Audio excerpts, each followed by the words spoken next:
Well, hello everybody. Welcome to a special Saturday stream. Hopefully my camera works soon. There it is. There it is. Very nice. Put myself in the corner here. It's a bit frozen, but it shouldn't freeze now. Let's see.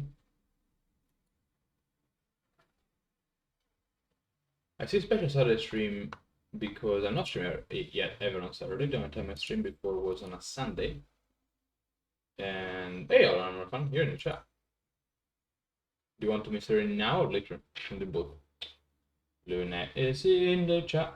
She's very lovely. Do do do do do do do do do do do do. She is the #1 fan, and she is great.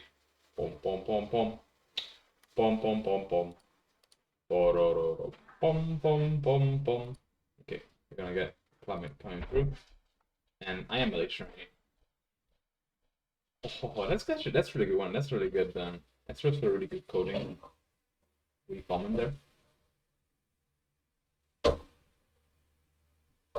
How loud is it? Quite loud. Okay. Hey, Edwin. Sorry, I'll mute myself for a second. There's a bit much noise. Okay.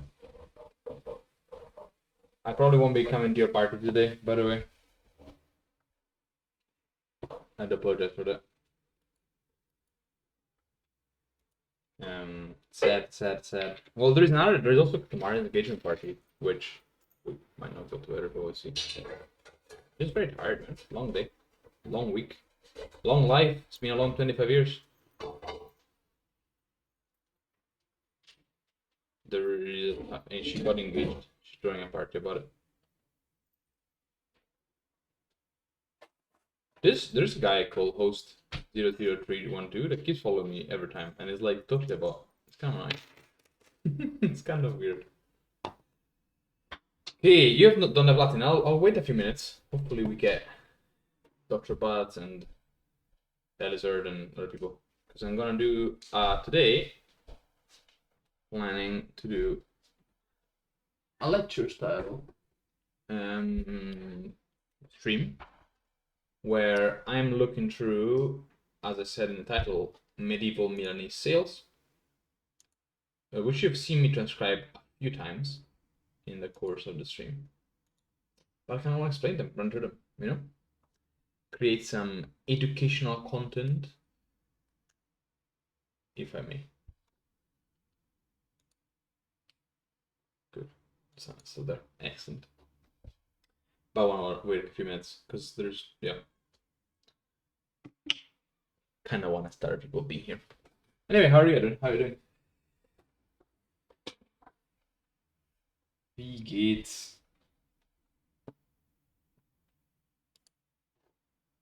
Ooh, that's a Discord.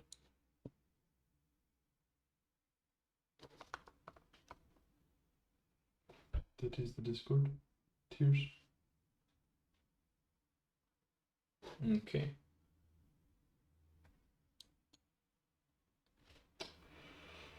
Okay. Oh.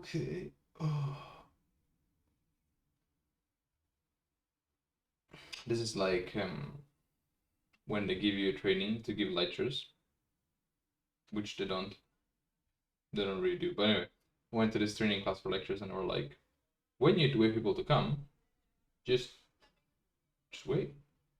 I'm like, it's in my kitchen hall and made some mashed potatoes, some hard rock mash bits. No, mashed potatoes, yeah. Sounds good. Sounds tasty. Today for lunch I made some fried potatoes and added cheese to it, and I was very sickly and I was a bit heavy. It's a little bit heavy, on the heavy side. Getting money would be good, yeah. Getting mine wasn't a mash, but just fried some potatoes. You know. Yeah, money's good, man. Money's good to eat food and all that. It's pretty powerful. It's pretty useful. People really like that.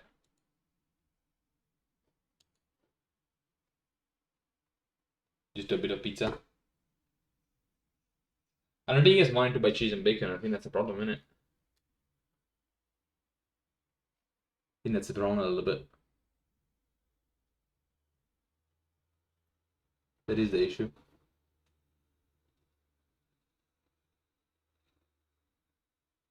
God, that's so bad, man. Again, if you need any, I can send you a little bit.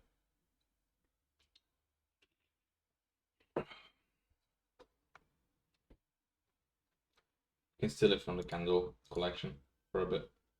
Don't do that, that's a bad idea.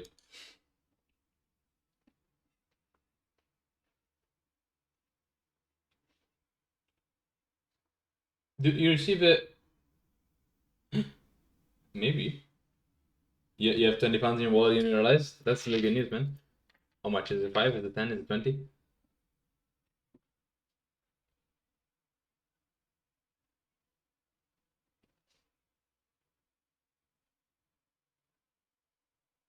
What is your current wealth? We're starting in 4 minutes. Ah, but at least what silvers is like weak coins, isn't it? It's a little bit sad. Little bit little bit sad.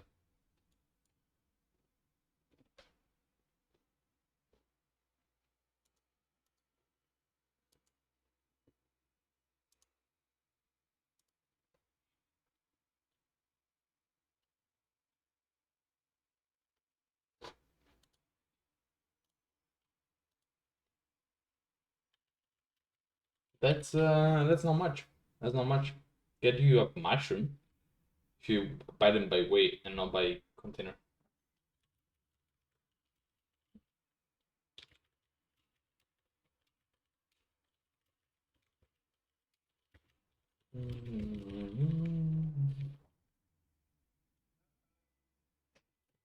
Dude, one mushroom.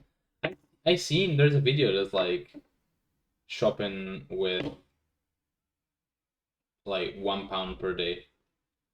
Get like getting 3 meals with £1 per day. It's like goes for the very small things.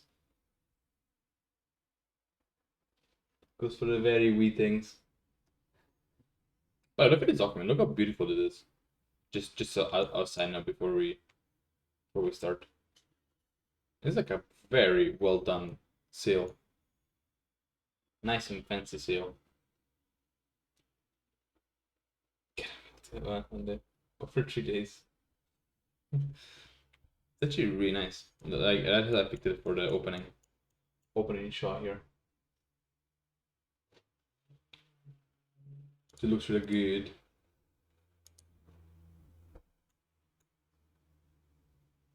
It looks really good. Very nice decoration. What's the sound of it like? It's a bit cut off here. People are like, we don't. I need a piece of paper. Just get it away, you know? Subscribe, don't you think? Good, it's easy? Yeah. This is really straightforward. This is really straightforward transcription if I did it. Not gonna transcribe today though. Actually, wanna kind of go through this document and I'll start. Make a start now. So the thought of today was to look through a specific type of document like this, which is a Carta Venditionis, a writ of sale, and talk about it.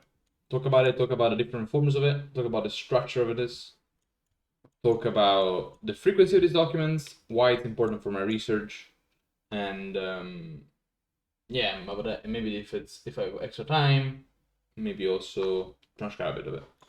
A bit of this one because it's so nice and clean. So let me start talking about really what a sale is. I think it's very self-explanatory. It's where a party gives land to another party for money, right? And that's it. And that's why these documents are amazing, right? So I guess the title document should be "Sales are fantastic for research." Because basically, in a sale, you get a lot of information about the time in a very condensed, clear, and consistent fashion. Why do I say that? Well, because a sale is generally made of 3 parts, right? We have their date where the sale is made in, right? We have, like in this case, the sale was done in the year of our Lord 1209. Then it generally tells you that it's a sale, right? So that's the introduction part. As I mentioned this year, it's a sale. Carta Venditionis, or we have other examples. I made a few here of examples, let's see. Not this one, this one is. Or like in this case, it says, constat nos Petrum quidicole cartam Maria equalius. We declare that we've received money in exchange. Accepisse sicut in presentia testium argentinari medionensis pro toto sedime 1 demolindo e pro toto pezia 1. So 2 structures, right? But the same thing. It tells you, okay, this is a sale. It's a Carta Venditionis da proprium done by the done by this from 2 nuns, right? Or it tells you we the sellers declare that we received money for lands that we sold. Right? So point 1, introduction, date and where it is. Then it tells you, I don't know why I said 3 parts, there are more than 3 parts to why a sale is cool. But anyway, introduction, and then it tells you who is doing the thing, right? Who is selling and who is buying. Let's see this one. Here we get Carta Venditionis fecerunt monachus de Vignate et Tomaxium filio eius, and this is not a monk actually, just the name of the guy. Both of them of Milan, in dominam columbam abatissam Dei Gratia Monasteri Santi Maurizi. So we have this sale, Carta Venditionis, fecerunt monachus de Vignate et Tomaxium filio eius towards columbam abatem. So we have second piece of information that's essential and it's very powerful. Introduction, what it is and when it was done, who did it, and again it's very clear, just always at the beginning, right? Because we need to declare, okay, who is buying, who is receiving, and then we have the list of all the things that are being, of all the land that's being exchanged. And another nice thing about sales, of course, is that it's always land, right? So whenever you see a sale, you can be sure that you're gonna get a bunch of land exchanged, and if you have a bunch of land, you also know where land is, you can map that. Finally, the last piece of the sale, which is connected, is of course the price. We've seen it before, and generally either it's at the beginning or it's towards the end. Let's see if I can find a price here. We saw it before. It was what is it? You know, accepisse sicut in presentia monasteri. What is it? Sorry. Here we go. Argenti denarium bonorum medionensis non moneta libera viginti. Right here is money, 20 pounds. And generally in this type is here. Confessi fuerunt illi patrie filius venditores. Accepisse ab illa domina batissa nomine ex parte illius monasteri argenti denarium bonorum 9 monete tertiolarum libris quinquagintas esoidos 302. Right?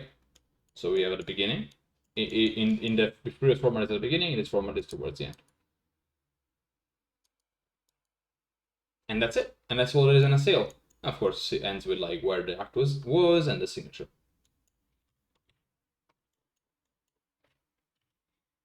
Clearly, a document that portrays very powerful information. A date, who is doing what, where, for how much money. And that's it. And that's all you get in sales. Now let me introduce you to a little bit how my research started. So you've seen this episode before. That's where we get the translations from. And basically, I started my work of basically my doctoral work and my master's work as well by getting access to this huge list of documents. This is all the documents you see in pictures, but transcribed already. They're not the same, of course. They're older ones.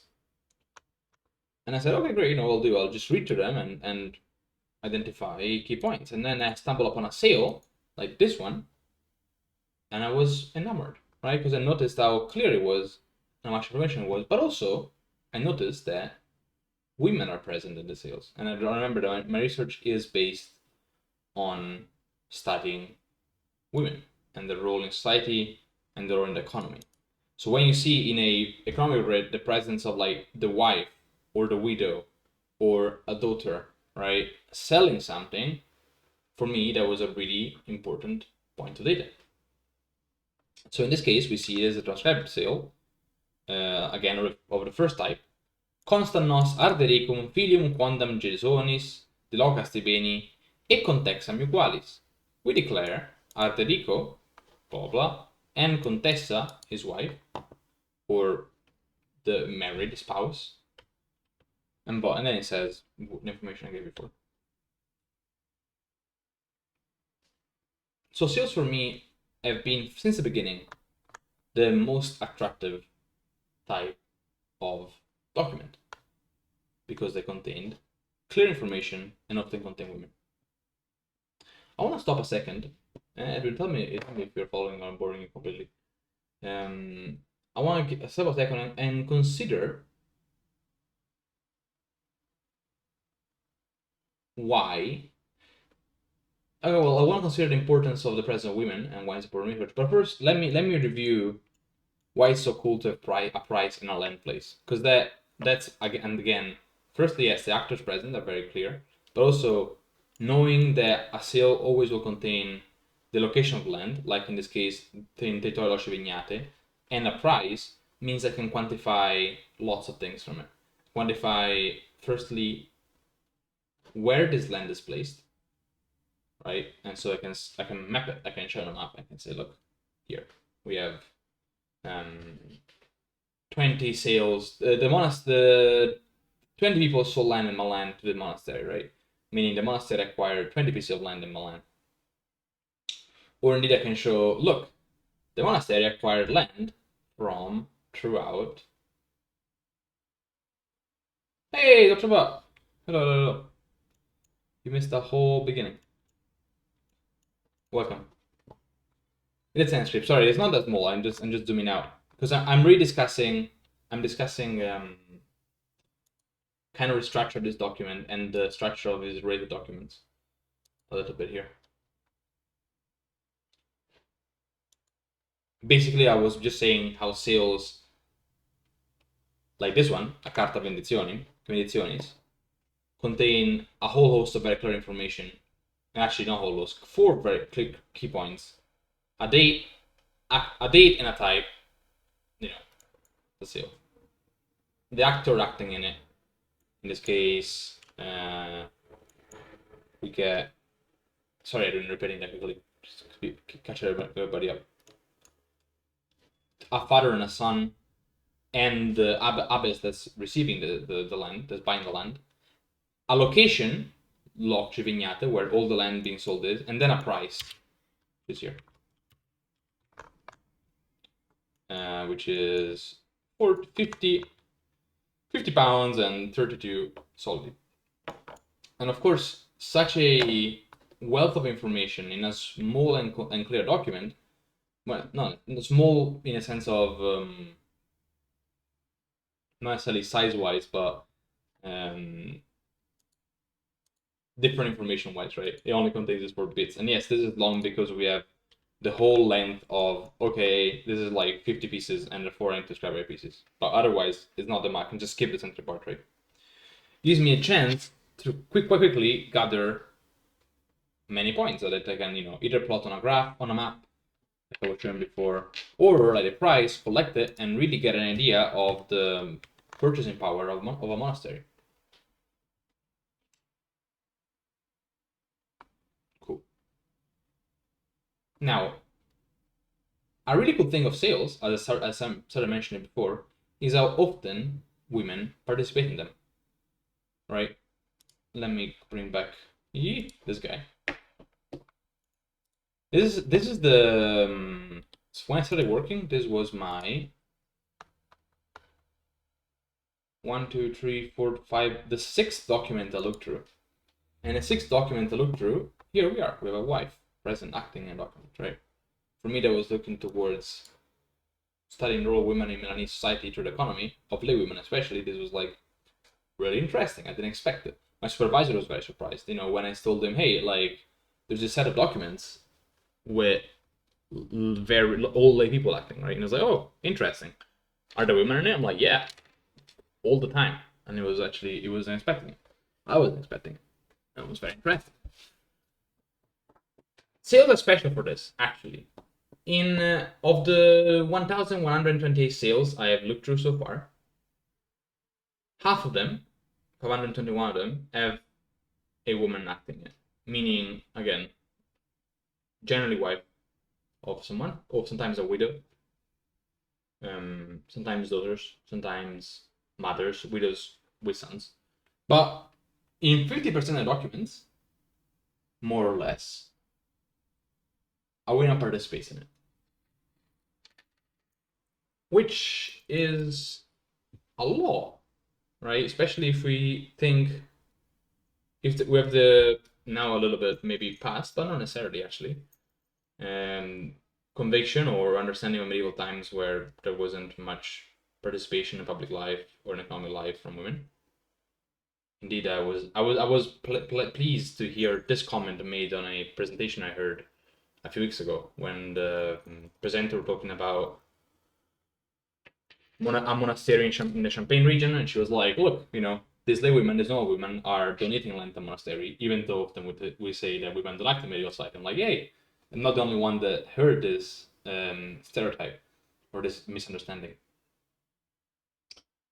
So 50%, more than 50% of all the sales, they're done not just by the husband or by the man of the family, but by both, or just a woman. Most often, admittedly, the woman doesn't act alone. It's generally with either a son or with the husband. Often this is also because of legal reasons, right? I think throughout both centuries, the woman had to have a protector to officially participate in legal acts. And we don't see it here, I think, because it's not a woman, but we see it here in this document when we get qui professi sum legge vivere longobardorum, consentienze mi qui sopra contexte superscripto arterico, uguale mundo aldo meo. Right? Therefore, contexta, to participate in this document, to sell the land, sell this piece of land, had to have the consent of the husband. Or the consent could be given from a judge. And indeed also, she needs to be interrogated by her relatives. Anyway, point being that, yes, it wasn't necessarily easy, it wasn't necessarily straightforward, but it happened, and it happened a lot. Right? And sales are fantastic because they do show this all the time. Right? Let me put it in further perspective, which is kind of undermines my point a little bit, but it's still interesting. So women, we say, participate in 50% of sales, which is quite a bit. But then I look at the rest of the documents, and then my arms fall a bit. Because actually, of the other 4,185 documents I have recorded in my database, women are present only 762 times, which is like a lot less. I don't even know how much is that. Let's see. I don't know the percentage. We will say 4185, and these numbers are not like, don't cite them yet, Dr. If you want to cite them, because they're not defined, but they're more or less correct, just not precise. Yeah, so 50% in sales, but overall it's just 20% of documents, right? Which is a lot less, right? Or you could say 200 something out of 3,000 documents. What does it mean? What does it tell us? First, it tells us, okay, I love sales because sales give me a lot of information about the topic I need to investigate. Point one, and which is why I started this kind of like more special in-depth look on documents on sales. It also tells us, if you want to branch a bit and talk about women's role in society at the time, that they might have had a pretty big role in land management through the disposal of land, right? So like, yes, they participated in the selling of it if money was needed. Now this will lead us to why sales have happened, or at least why I think they happen. But in other types of documents, which we might explore later on in the next weeks, their participation was far lesser. So that's something that I've not really expanded too much in my work yet, and I will. But it's definitely certainly a really important point, right? Because you say, okay, these are clearly different aspects of economic life, and in one, women are very active, and in the other, they're not. What does it tell us, right? Maybe the stereotype is not so accurate, after all. Okay, so aside from women being active in societies, why do sales happen, and how do they kind of work? So the why is I guess why it's a bit hard to necessarily hit, right? Why does it happen as well? Certainly a variety of reasons why someone would sell their land.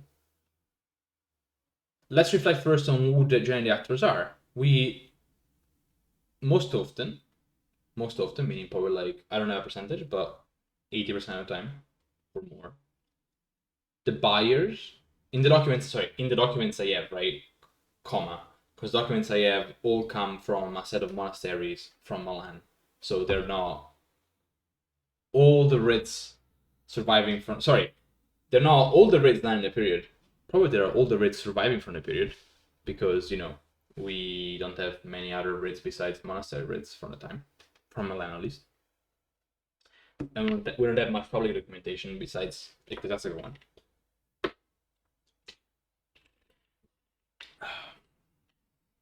Sorry. But in 80%, more or less 80% of the documents, we have the buyer being the monastery, a monastery. And the monastery could be a female monastery or a male monastery. Actually, this document you see here is from the Monasteri Santi Maurizi, or also known as Monastero Maggiore, Monasteri Maiori, which is the largest female monastery in Milan. And as I mentioned a few times, there are around 1,000 documents surviving from there, which is a whole lot, right? It's a lot of documents. That's the second biggest in the city. There are more male. The male monasteries were bigger, generally speaking, but this one is an exception, of course, and it's huge. It's very big. At least in wealth. I don't know in size of people. I will explore that soon, because I'm starting my second analysis of actors of this monastery on Monday. So the buyers are always monasteries. The sellers are most often, or generally, lay people. And I say most often, actually, they're always lay people, because legally, at the time, ecclesiastical institution could not easily or at all sell the land. I'm not exactly clear. I know that it's a form of canon law coming from Roman law, Justinian law, where a church couldn't alienate the land. I don't know the details of it. I will need to study them more. Meaning, I've seen a couple of situations where a monastery does, and this was from San Lorenzo actually. He does sell the land and he sold it to the archbishop. Right, there's a document from San Lorenzo where they sell, I think, a whole village that San Lorenzo owned, and they sell it to the Archbishop of Milan in the 1254. That's a very messy document. I think we looked at it on stream a few months ago, and so I'm not exactly sure what's happening. When I say messy, I mean like parts are cut off, literally, so it gets a bit tricky to deal with. But it could happen, but definitely not. I don't think it could happen to lay people. And Dr. Pi, if you know more on that, you can correct me. I think Alistair knows a bit more as well.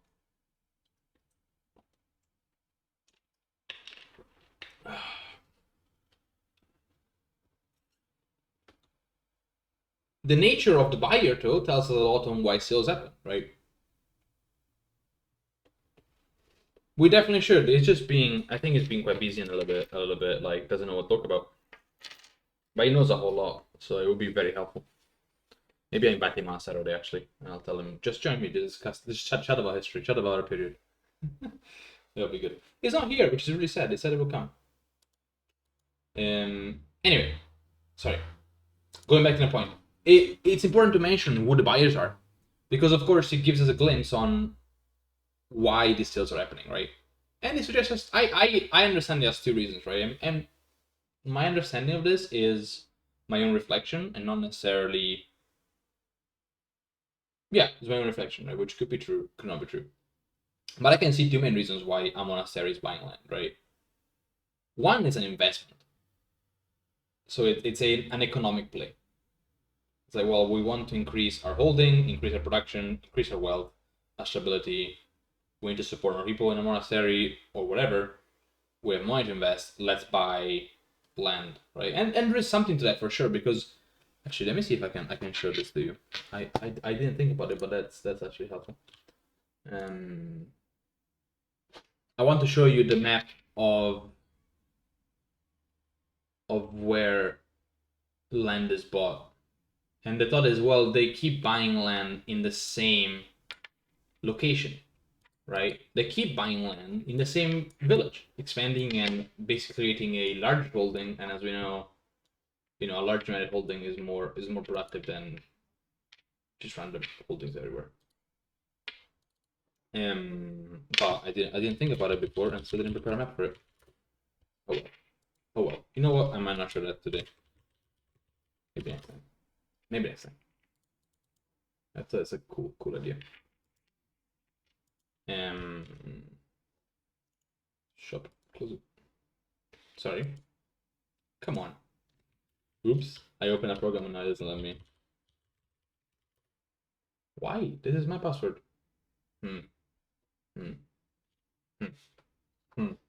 I apologize. I messed up. Oh, well, sorry. Anyway, there is an aspect where they're buying land all in the same place. And that's, really showing the thing, hey, this institution wants to increase their possession of, I don't know, a small village north of Milan called Novate, where Santa Margherita, another monastery, kept buying land. Or in the case of this monastery, the Monastery Maggiore, they always buy land in a place called Arosio. Again, increasing control of the region it's a very determined choice, right, for monasteries to buy land there. So that's probably part of the reason. There's another reason though, which is more interesting, I find, and more worth exploring as well, which is the support of the local community. Often, I've encountered situations where an institution buys land from a lay family, husband and wife. Hey, I got it. Look them up. That's kind of what I mean, right? This is the number of lands owned in a specific area and from monastery, and look at how they focus on one region really. And yes, there are a few others, but really this large focus on Novate. Anyway, just a thought. And in my work, I will go deeper into the details of these focuses. But anyway, quite a few examples of monastery acting as a loan agency, right? Basically as a bank, where a couple comes and says, okay, we're gonna sell this land, and then with the caveat, with the condition that if they are able to pay the money back in a certain time, they get the land back. Right? If they pay the money back in 10 years, the sale is revoked and they get the land back. Or similarly, we just get the situation where a couple sells the land and then they get land reinvested on them, right? Which gives a suggestion that probably this couple needed money, sold the land to get some money, and kept working on it. And the monastery acted as a monastery or church or whatever, acted as basically a bank in that case, right? And in doing so, it increased their own holdings as well. Why do you think 10 years was such a common period of time for this type of agreements? That's a good question. I have no idea. And I'll be honest with you, I don't know how common 10 years were. I've seen multiple variants of that time. So I don't know. I've encountered this with some Mattel's cards as well. Interesting, yeah. Okay. I wonder why 10 years. Maybe just a round number. Maybe just simple explanation was just a nice round number and it worked. What do you think? What do you think the reason is? Have you had any thoughts on why? I never thought about it. Admittedly, is happens, but not uber often. More often is the latter, where the land is invested on the sellers. Also, yeah. There's also the aspect of 29 years. That's much more common. I don't know if you've encountered that, but that's a very common practice where, and this happens more in a different type of sale, which I'll talk about soon, where the land is sold for 29 years, and if the and this is generally towards a layperson, right? So the layperson buys his land for 10 years, and if they don't, if the land is not bought back, they keep the land after 29 years. And I think that, and the idea was basically that it's given, and they need to pay some rent on it as well. Basically, the idea is like you give the land as a quasi rent, quasi sale, where the rent is very low, and the person buying pays upfront a large sum. And then after 29 years, if the contract is still standing, automatically it becomes owned by the people that rented, they own it. And this part, I think this goes all down to a Roman law situation. But I've not, I heard it, I've heard this explanation, I've not explored it deeply because I heard it very recently. I just know that those are called libellum, and it's a type of sale, type of land management technique that was very common in my period and becomes less common as time goes on. When I say my period, I mean 11th century. Becomes less common at 12th century becomes less common in 13th. But yeah, 29 years happens quite often. Actually, let me see if I can find an example for you of this. As we're talking about this Poland. Often when Paolo Grillo, an historian of Milan, considers libello, and not just him, an outdated form of document, like something that's going out of style. Right, in this case. Placet atque convenit ugonem filium quandam ottonis lo Castiglioni, nec non inter olricum filium quandam ugonis loco Arzago, ut in Dei nomine debea dare sicura presente dedit, ipse Ugo edem Olrico resenture sem Olrico, ad abendum et tenendum seu censum ardendum libellario, nomine usque ad annos viginti e novem completos, et dehinc in antea usque in perpetuum libellario more.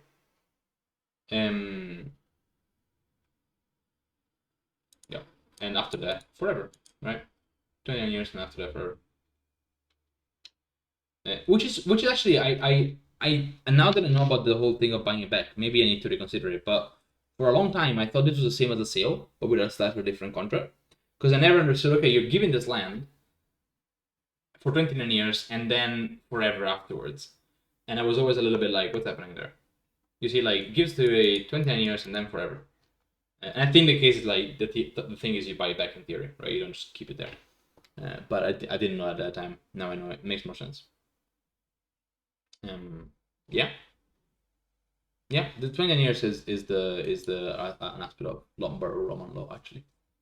Does that make sense? So I didn't really answer your question, Doctor. But I don't know why 10 years is such a common date. I apologize. Actually, I'm not quite sure. Not quite sure why that's the case.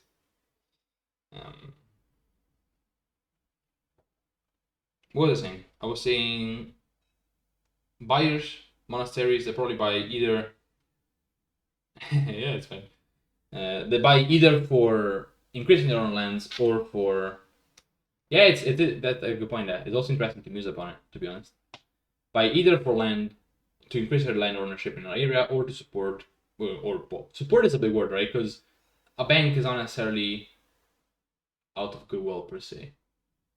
Although it can be both good and bad. Generally, we don't see banks as a thing of goodwill. So, we can call it support. They definitely help a person in their money, and probably they had far less onerous.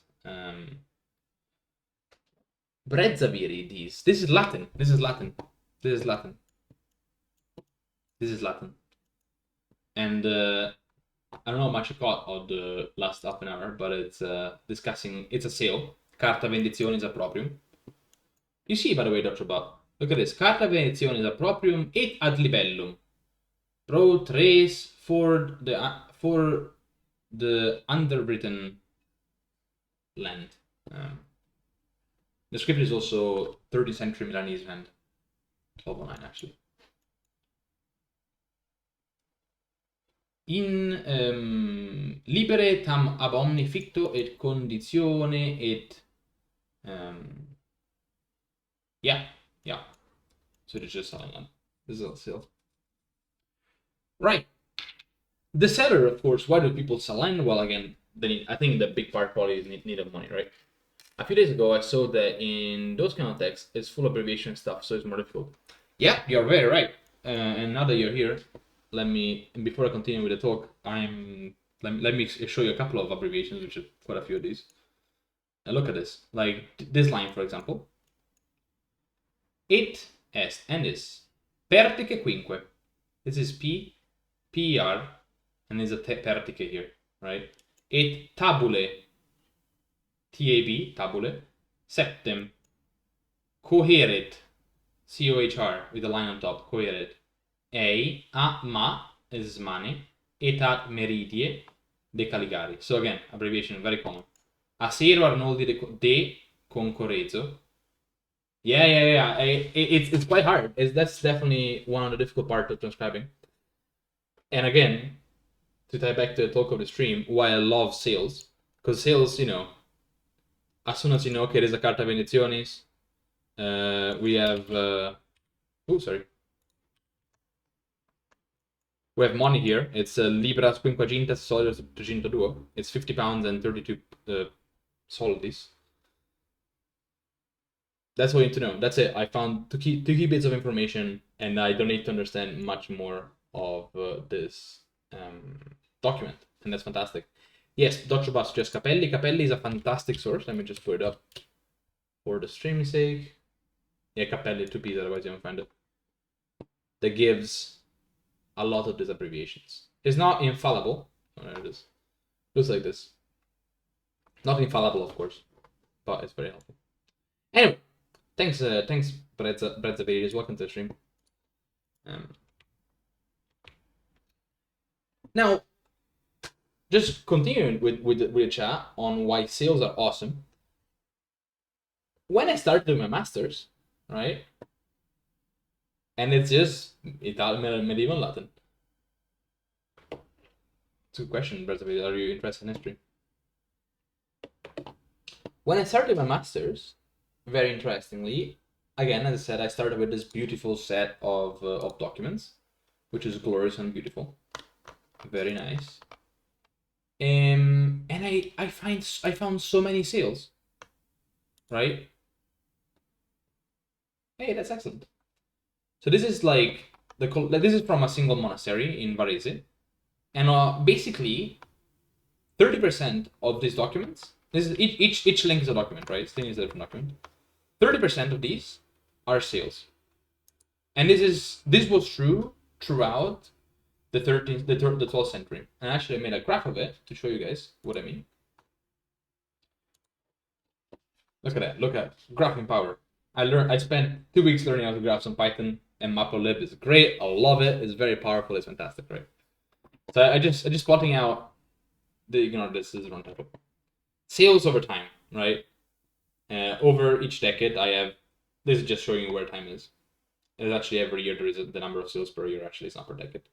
But we see a lot of sales, and if you look at it against the green line, it's a number of all documents, right? So the sale make a large part of generally the whole set of documents, until in the 13th century. In the 12th century. So from 1100 to 1200.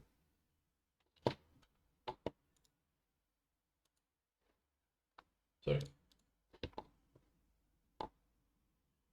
And this is for me, as in my thesis, in my master thesis, I only look at 12th century, right? So this was great.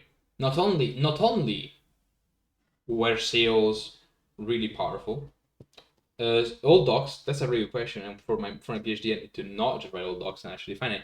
It's all the documents, right, and not just sales or investitures. So it includes, and I divide my document by document types because there are different types of documents. So, for example, you see here we have sales, Carta Venditionis, sentences are disputes, Carta Cumulationis are exchanges. Yeah. I'm just plotting all of them. The idea is basically look how many sales there are to the number of documents in the 12th century. So when I was doing my masters, it was great because not only I had sales which had so much information about women, so much information about land and money and etc. But also they were the most common document, right? Great. Then something very strange happens in the 13th century, where, and I put investitures because sales remain important, right? So the sales are quite a few sales throughout the period. But they, instead of being 30%, right? This is not Excel, I cannot show you the numbers. Instead of being 30%, they become like 10 of the total numbers, right? Instead, what we see is a rise of investitures. What are investitures? I'll probably do a whole stream on investitures because they are the key document of the period, right? Sales investitures. An investiture is practically a rent. It's basically saying, okay, you take this land that I own, I still mine, but you give me back every year. You give me back whatever, right? And then whatever generally was money. Goods, not money so much. Generally goods, right? So a chicken and 2 eggs and a measure of wheat and a measure of barley, right? Again, as I say, often is happening in conjunction with sales. Often the rents were not forever, were not perpetual, sometimes they were, but generally was like, again, for a 10-year period or 5-year period. And in the 13th century, we have the shift, right? Between basically people selling land to monasteries, and then monasteries not buying land anymore as often, but instead giving the land as rent away, right? And I think that's a key shift, and I've not seen anybody else discuss it yet. Maybe because I've not looked hard enough, but that's probably going to be a key part of my of a chapter of my thesis for sure. So yeah, in the 13th century, yes, sales remain. People still sell land, but actually there's a shift. There is a shift towards monasteries having to manage the land more, and therefore they stop buying it as much. Maybe they also have less money. I don't know. That's actually an interesting question. Do they have less money? Possibly. And instead, they are giving it away.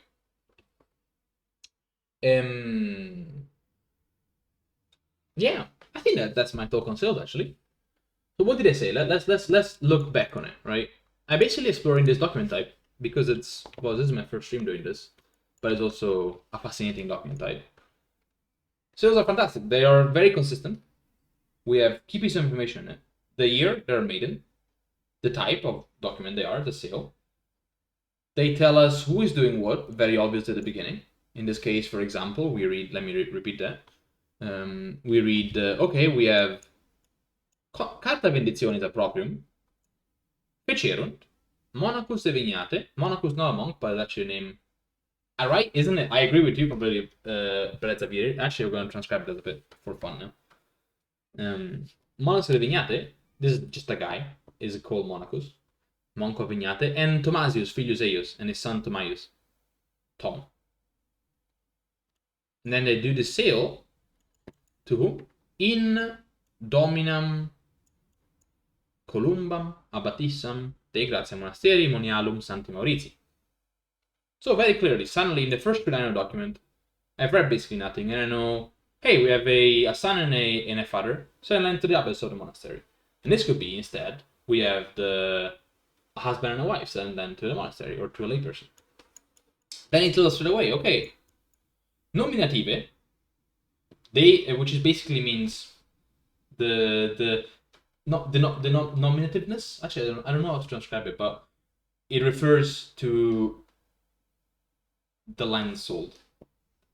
Nominativere infrascriptis omnibus et minibus et terris cultis et incultis, pratis et vineis et zerbis et buscis et terris laboratis. So basically, like, if you're not following this, it's like all the fields, whether they are cultivated or not, with vineyards and zerbis. I think it's probably meadows and woods and woodlands. Iacentibus in loco et territorio de vignate. And this is also fantastic. Yeah. I must admit, Prezza Viridis, that I've been doing the stream, only transcribing documents every day for now. How long has it been up for Bus? Since January? Quite a few months. Yeah. I had to. Basically, what I do for my work, I do this. I find. It's been almost a whole year, yeah? It's a long time. I look at thousands of these documents, hundreds of documents per day, trying to find this information, right? Like, okay, where is the land? How much money is it? And anyway, so Loce Vignate. And why is it cool? Because as I show here, I can map it, right? This is a set from a field monastery, a small field monastery. And I'm showing here where the land is, right? How many pieces of land they had per location. The darker the circle, the bigger, the more the land, right? I've done this for price as well. You know, when a document gives me a location of information, I can really use it for visualization, for analysis. Very cool, very powerful. And then, of course, as I said before, a sale always gives us a price, right? Because you need to buy the land with some money. And so we get at the end here again, confessi fuerunt, illi patri et filius venditores, accepisse ab illa domina batissa, nomine ex parte illius monasteri, argens do denari bonori, I don't know actually what the abbreviation is. 9 monete tertiolari, libras quinquagintas, esoidos tegintatuo. Again, it repeats tertiolari. So what does it mean? It says the father and the son confess and declare, they confess, basically, that they received, they accept, but from this lady, from this abbess, who is acting, of course, for her monastery, this money, like the good silver coins, and new good silver coins of Milan, which is also called tertiolarum, is a type of coin in Milan, and it gives you a number. And with this number, what I can do, what I've done, is basically track the wealth of the monastery over time, right? Because the same way I can measure how many documents are over time, I can also say how much money did each monastery spend for each year or for each decade. And that gives me, of course, access to this chronological change and chronological study. To add to that, right, to finish the conclusion, in 50% of the sales that I looked at so far, women are present. And on code, side note, I'm not saying this. Okay, that's a really nice question. This stuff is the symbol. Actually, it's a question I asked myself as well when transcribing this document. So these symbols are basically saying they are signature symbols, like X's on a paper, right? So there are two symbols, and this is the signum manum predictorum venditorum, so the sign of the above mentioned sellers. Qui supra e fideusori, qui fideu, and they're saying that they are also declaring that they become fideusors, which is a word in Italian, I don't know in English. Guarantors of the land. And then here there's the 3 signatures because there are 3 witnesses, right? So 1, 2, 3. I think it's only 3. Well, there's actually 4. Should be a 4th one. But anyway, what you're asking is the gates here. This is a symbol of the notaries. So ego alamamis qui dictor rabus notarius scripsa stradidi et ad confirmati endum dedi et scripsi. So this is that I, notary, have written and confirmed this. And this is the symbol. If you look at the top, of the document. Actually, this is more like, second gate. It's from Guglielmus, which is another notary. And this is actually the guy that wrote it. This guy is confirming it with basically another witness, and this guy is notaris sacralis palatis scripsi. And there's a symbol here, and if you look, and I love this because I didn't know that until I actually checked it, it's the same symbol as here. Right, look at this, and then look at this, the same symbol. And they are cool. We have some really cool ones. Let me show you some. Let me show you some other ones that we've seen that were really nice. I want to write something on this. I've not yet gone around to it, but that would be very interesting. Write a paper on notary symbols. There's a guy that's almost a dog. See if I can find one. Anyway, if you come to the stream again, I'll show you more. Hey, that's excellent, Edwin. Do I find it? No, sorry.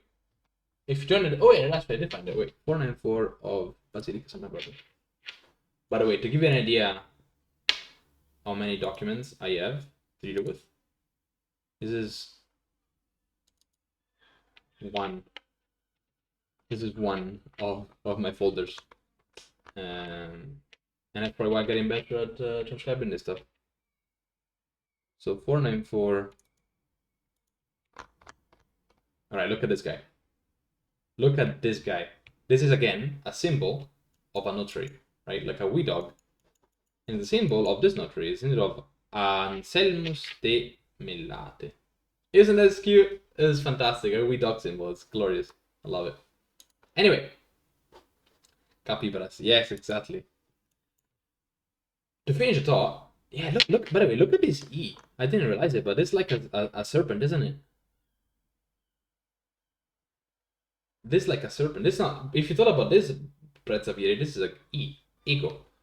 Isn't that wild? That's fantastic. That's pretty cool. Yeah, sorry. Final point to. You should do that, man. That's a good show. Sales, good information, but also women very frequently occur in them. And this is why they're a fantastic source. In 50% of the sales I've encountered, we have a woman acting. And when I say acting, I mean is a wife, is a mother, is a widow. And this was a presentation on sales. So hope you find it interesting. Do you have any questions? Any thoughts? Any thoughts how to make this different next time? Any feedback? Appreciate. I'm hoping maybe to do this once. Like I stream Monday. Well, I'm changing my schedule, but more or less I stream 3:30 to 4:30 most days. I think I'm gonna do Monday to Friday, but skipping a day and doing a Saturday instead. Monday to Saturday with Thursday off, something along those lines. And I generally transcribe stuff, but I want to do a weekly. Here is document type. Let's analyze it, or another topic like this, right? Like let's look at women. So any questions? How do you guys find this? Any thoughts? Thanks for the questions, but it's a very decent Dr. Bot. That was very interesting. And good shots there, good catches.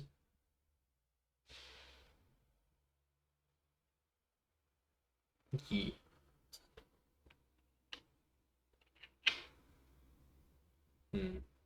I open more documents. Look at just stupid poor writing. So blurred.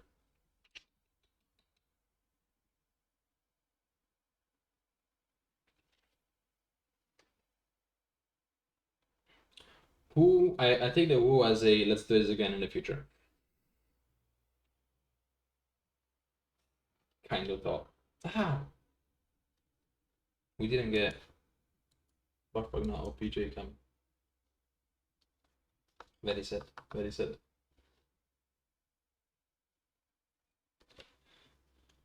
Okay. If there are no questions, but it's a fairies, by the way. Where do you hail from? Where are you from?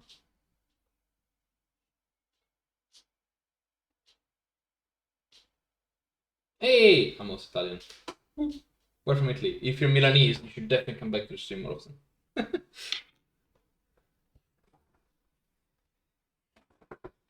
From Milan, you should come here. I'm looking at all the Milanese documents all the time.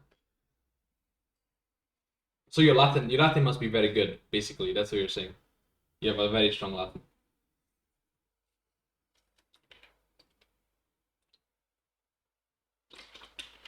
Where are you from in Italy? You should come back to the stream anyway.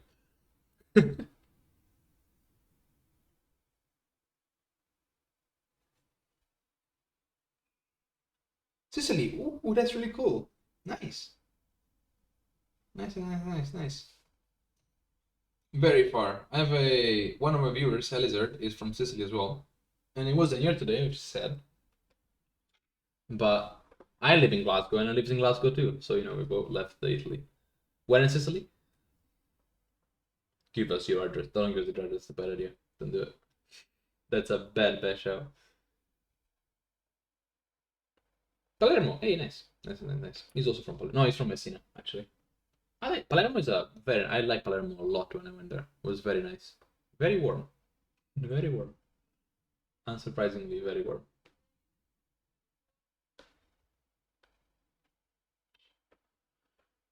Well, it's off stream. I am really tired. But thanks so much for watching. It was a very pleasant stream. That was fun.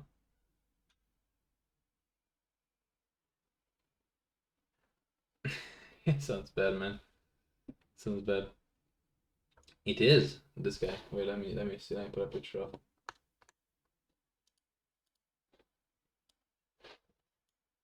This madness. Look at that.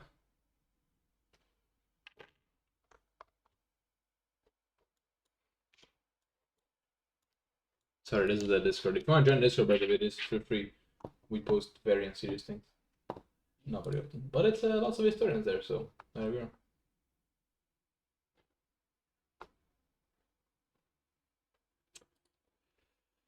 Okay, that was very nice, guys. Thanks a lot for watching. I will not stream tomorrow because tomorrow I'm off, but I probably will stream next Sunday. And next Sunday, they are great. Yeah, I agree. Yeah. And yeah, I lost my work, so I am very biased. I am very biased against it. Not against it, but like, for it. I do this I look at these different documents more or less every day. So if you're interested in more transcription stuff, around this time during the week, I stream this stuff. Generally just transcribe. I don't generally talk as much on the theory behind everything, but I look at different types of documents and just run through them. Translate, transcribe. My Latin is poor, so I appreciate if you join and you have a strong Latin. I would love the help. My Latin is pretty bad, but there we are. Okay, guys, thanks a lot for watching. I'll see you all in the coming days, and have a great rest of the weekend. Ooh, next Sunday, maybe we can play some Crusader Kings, by the way. Just putting it out there. If we watch at the same time. Like around this time, right? Like 3:30, 5:30. The stream next Sunday could be a gaming stream. That could be nice. That would be very nice. Yeah, maybe we can Daniel as well. Get the Taiwanese people in as well. That'll be good. Alright, I don't know what I said, Edwin, but I believe you. Hope it's not an insult.